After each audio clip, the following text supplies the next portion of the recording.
Kilala nyo ba yung kapitbahay kong pamilya ng mga puppet? Hinawaan maging puppet yung mga kamag-anak nila. Kinokontrol niya ang mga antingero. Hindi ko nakasalanan yung kung maging puppet ko sila. Basta ako, kailangan ko ng kaluluwang panaksak. Tumakas ka sa pagkakabihan. Kilala nyo ba yung mga puppet kung kahit saang lugar ay nagbabayad ng kasamaan? Sila ang tagahawa kong mga puppet. Kabutihan ang ibayad mo. Ito ang agimat ng mga matatapang. Dahil kapag sinuot mo to, magiging magagalitin ka sa mga Kristiyano. Agi bumalik na habang may panahon ka pa. Pinagmalaki pa nga niya na nagbayad na siya, eh di niya alam, pwesto sa impyerno, binayaran niya. Inaagaw nila ang mga papuri. Pakiusap, bilhin nyo na to. Kailangan ko ng 200 kaluluwa ng mga antingero para sa panaksak ko. Mayroong sumpa ang buo niyang katawan. Naaalala nyo ba yung mga anak nung nilumpo ko sa kulam? Sinisi ang simbahan at puppet ko na rin sila ngayon. Mahalin mong tunay ang simbahan. Mahina pa tong panaksak ko, guys. Bilhin nyo na tong mga agimat para makuha ko kaluluwa nyo. May sumpa ang kanyang bentang agimat. Kilala nyo ba yung mga anak nung tinodas ko sa kulam? Puppet ko na sila ngayon at sa akin pa nagbayad. Sino ang iyong pinapupurihan? Pakiusap, kailangan ko ng 200 kaluluwa ng mga antingero para sa hanap buhay ako. Yung maong pasyente ang kanyang panaksak. Kilala nyo ba yung mga kapitbahay kong mga Kristiyano na pinag-aaway ko? Sobrang bait sa akin.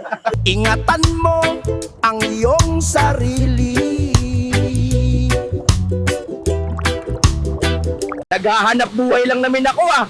Bakit sa tingin mo ba paano lalakas tong panaksak ko kung wala akong makukuhang kaluluwa? May sumpa ang kanyang pawis at libang. Ano ba ang nakakatakot? Yung takutin ka na papatain ka? O yung takutin ka na maiimpyerno ka? Inaangkin nila ang mga blessing. Bilhin nyo na tong agimat pang combat.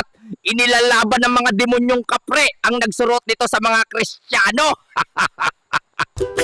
Bumalik ka na sa piling ng simbahan. Kilala nyo ba yung kapitbahay kong yumaman dahil pinagpala? Sinapian ko para sa akin magbayad. Inaagaw nila ang mga papuri. Guys, bilhin nyo na tong agimat please. Kailangan ko mga kaluluwa nyo para lumakas tong panaksak ko please. Yung maong pasyente ang kanyang panaksak. Pinagmalaki pa nga niya, nagising na siya sa katotohanan eh. Di niya alam, sa mangkukulam naman siya kumampi. Tulungan mo ang simbahan. Help me guys with my livelihood because I am looking for someone to wear this amulet that I can offer to the demon kapre. Kinokontrol niya ang mga antingero. Alam nyo ba sa amin, may batang animoy galit na galit sa sarili niyang pamilya. Pero sa kapitbahay niyang mangkukulam, masunurin. Nililin lang niya ang isipan ng madla. Patulong naman mga kaagimat sa hanap buhay ko. Kailangan ko kasi ng mga kaluluwa nyo para sa panaksak ko. Tumakas ka sa pagkakabihan. Maniniwala ka bang ang kalaban natin mga mangkukulam kung tayo rin mismo mangkukulam? Inaagaw nila ang mga papuri. Gusto ko lang naman lumakas tong panaksak ko para makapaghanap buhay ako Sige na, akin na lang kaluluwa nyo please. May sumpa ang kanyang pawis at libang. Pre, bakit mas gusto ng mga pasyente ko inumin yung sumpa ng hininga ko kasya sa pagkain nila sa simbahan?